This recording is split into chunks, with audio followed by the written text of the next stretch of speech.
tumenye twirinde coronavirus. Inshuti wakunze ubwo bw'intara ya Gitega, reka tubahe mwiriwe canke mwaramutse bivanye naho muherereye, tunga tubaha ikaze makuru kuri no munsi mushikirizwa n'ubwo bw'intara ya Gitega. Tumenye twirinde coronavirus. Amaritiro 1136 y'igitoro cyo mu bwoko bwa essence iyo yafatiwe kuri station BPP y'umushinga mateka Gabriel Nisezerana ku masanganzira mu ntara ya Gitega. Abene gihugu bari ngaho bakamenyesha ko umukozi mukuru ajejwe iyo station yahora pakurira ijoro ico gitoro agaca kibuganiza mu bido agaheza akakigurisha mu mpisho kwibe yirenze. Ico gikorwa kikaba cakozwe n'umuhanuzi wa Ntare w'intara ya Gitega ajejwe iterambere ari kumwe na mustanteri wa commune ya Gitega hamwe n'inyamiramabi kuri wa 23 Myandagaro mwaka 2021 nyuma yo guhabwa amakuru n'abene gihugu bamara umwanya batondeye igitoro bakakibura kubera ubwo be gito. Serge Sabukunze umuhanuzi wa Ntare w'intara ya Gitega akaba ashimira abene gihugu badahengeshanya gutanga amakuru kuri ivyo byose bibateye amakenga.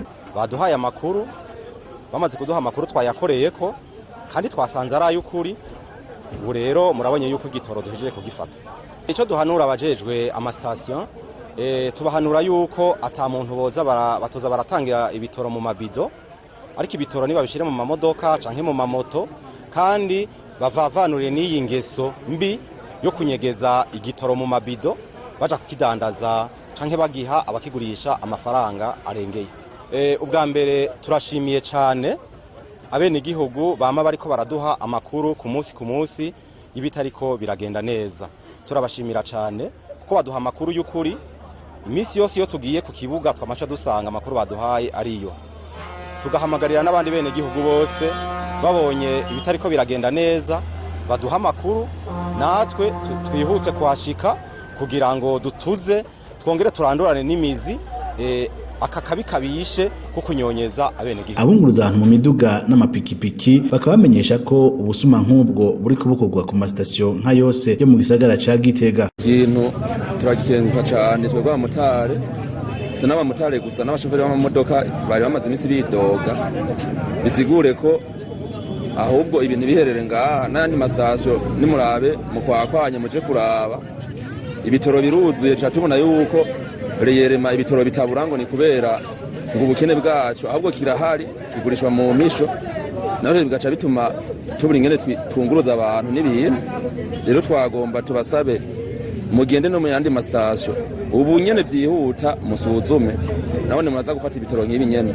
Igitoro ntaco batanga neza kuko ayo utanze yose bakura kwa mahera, utanze 10000 bagwa cyane 9000 utanze uguzi cha 20 baguca 18 kandi ni ku mastation yose mu ntara ya Gitega.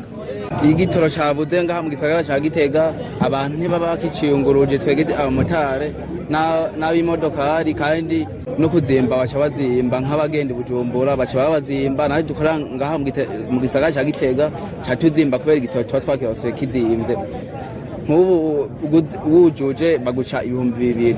Twavyakiriye neza cyane nk'uyu moto twari tugera kure ntibariko baraduha bacaguma bashya muri ya mabido. Asaba abantu b'ubido ntibasubiye kubaha ko bubido nta moteri bufise, ubido n'ubw'imoto n'ubw'imodoka. Ingingo twayakiriye neza kubera ntagiye nashyize ngaha 12 kuba 12 n'ubu sindashikirwa kudashikirwa amabido ubusenke.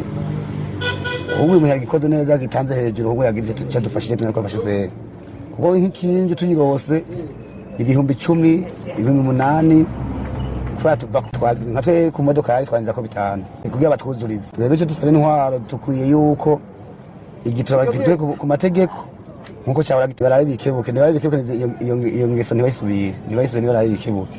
Bamwe mu biyunguruza nabonyene bamenyesha ko igibura ry'igitoro rituma babihomberamwo, bagasaba ko ico gitoro hako cobura cotuma kiduzwa. Je hagenda barane ingorane nk'ubu je mvuye Bujumbura nagomba gushika ishubi banjira mu 15 kubera igitoro cabuze.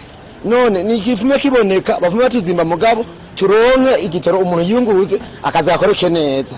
Ndabizi namwe murabibona ko bitoroshe, ariko mu misi bari bavuze yuko igitoro kihari no kuri twasaba yuko ico gitoro coboneka ha mu buzima bukoro. Serge Sabukunze akabagabisha abadandaza b'ibitoro akamenyesha ko intwari itazokwigera yihanganira abo bose bazoza bashaka gusabura abene gihugu. Ico duhanura abajejwe amastation tubahanura yuko toza baratangira ibitoro mu mabido, ariko ibitoro niba bishire mu mamodoka canke mu mamoto, kandi bavavanure n'iyi ngeso mbi yo kunyegeza igitoro mu mabido baja kukidandaza canke bagiha abakigurisha amafaranga arengeye. Mwamenya ko haciye iminsi hibonekeza ubukene bw'igitoro ku bituro vyaco station bisanzwe biri mu ntara ya Gitega, kuko naho kibonetse kimara umwanya rumara, aho ndetse usanga hibonekeza imirongo miremire y'imiduga n'amamoto. Tubashimiye kuba mwadukurikiranye, ntimwagire gukunda iyi nkuru bice muyivuze ko no kuyisangiza abagenzi banyu. Murakoze. Tumenye twirinde coronavirus.